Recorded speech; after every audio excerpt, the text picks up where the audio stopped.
Okay, we're back, folks. I'm trying to be diligent here, and I wasn't going to review these, but I made a commitment to basically talk about every video that I watch. Hang on, let me close the shade. All right, we're back. God, it's right over there. Okay, so here we are. It is November the 22nd, I believe. This is the anniversary of the JFK assassination, if I'm not mistaken. Anyway, coincidental? Is it? Don't trust your government. So, today we are going to do a 2-for-1 because I just kind of watched these with my kids, and it's not something I would have normally picked out. The Christmas Chronicles, a straight-to-Netflix series. So far, there is 2 movies. The Christmas Chronicles original movie came out in 2018, and the second one came out, part 2, Christmas Chronicles 2, came out in 2020.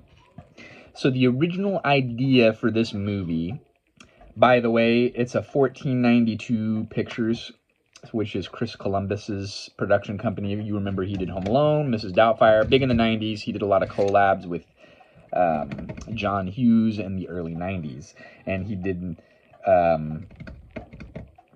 this movie he produced. He did not direct it. The Christmas Chronicles 1, 2018, hour and 43-minute runtime, was directed by a guy named Clay Cadis. Didn't really dig into him very much, but there you go.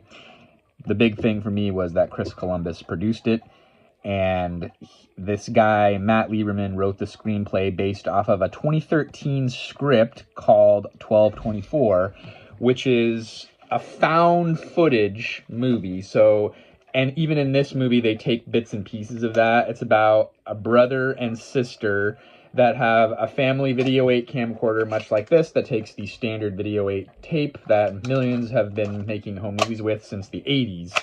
Anyway, I picked this particular model up for $7 at a thrift shop, and I do have fun with it. You could watch some of my Video 8 adventures right here on the channel in the 4:3 aspect ratio. I thought about making this in the 4:3, but it's a pain in the butt because you got to link this to the computer, record it. I didn't want to do that. So here we are on the old trusty iPhone. That being said, this movie is about a brother and sister that their lives are documented growing up on a Sony Handycam such as this. And their dad dies, and they're feeling sad, and he's not around, and he was the one that was big on the Christmas spirit. The mom is played by the girl from, I believe she was in According to Jim, and she was in the Father of the Bride 1 and 2, married to Brad Paisley. Didn't write her name down. That's terrible. And I didn't write the name down of the 2 child actors either, but that's not important. What is important is Kurt Russell plays Santa Claus, and his wife, Goldie Hawn, plays Mrs. Claus. And I really enjoyed Kurt Russell's take on Santa. He wasn't the full white-haired Santa. He was kind of a grizzled, going gray Santa. But I enjoyed it. It was not the best Christmas movie I've ever seen, but it was certainly not the worst. My kids loved it. It was enjoyable. It kept my attention, stirred up the old emotions. Basically, these brothers and sisters, the brother and sister are going through a hard time because their dad died, like I said, and then they find Santa, and they capture all this stuff on Video 8 tape. Old school, so I did enjoy that aspect of it. And they get to go with him on his adventures, and the film was shot in Toronto, Canada, and I am going to give this movie overall a 3 out of 5. Rotten Tomatoes, 68%, IMDb, 7 out of 10. Very high score for Rotten Tomatoes. And Google users are 4.7 out of 5. Is this movie going to be the next holiday classic? A friend of mine said probably not. Originally, I was thinking maybe I'd be in the 2s, but as I thought about it, I think it's worth more than that. Like I said, there was times that I enjoyed it. I watched the whole movie from beginning to end right there on Netflix. And we're going to dive right into part 2. Part 2 was not directed by the same guy. It was directed by old Chris Columbus himself. Came out in 2020. And I am right there, middle of the road, 3 out of 5 on that picture, where Rotten Tomatoes is a 65%. IMDb, 6.6 out of 10, so they're a little bit lower. And even Google users are only 3.7 out of 5. So the original was much more revered as of now. And there may be talks of a part 3. I guess the original had 20 million people stream it when it came out. And Chris Columbus co-wrote the screenplay with the original writer, Matt Lieberman. And the second one has a time travel element.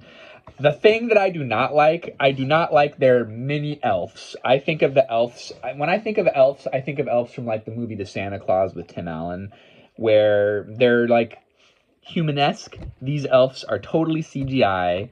Very, they kind of like a Minions. If you've seen the whole Despicable Me movie, they have their own elvish language that they speak, and it's just kind of like, I don't know. It did not resonate with me. The CGI part did not. Overall, 3 out of 5 on part 1 and part 2. Maybe they're going to be holiday classics. I don't know. I think the plus is Kurt Russell, and the storylines are not bad. So, enjoyable movies, but they're not up there in the canon of Christmas movies for me, like It's a Wonderful Life or Christmas Vacation or even Home Alone 1 and 2. Until next time, thanks for tuning in. That is my first holiday review. We'll see you next time, friends.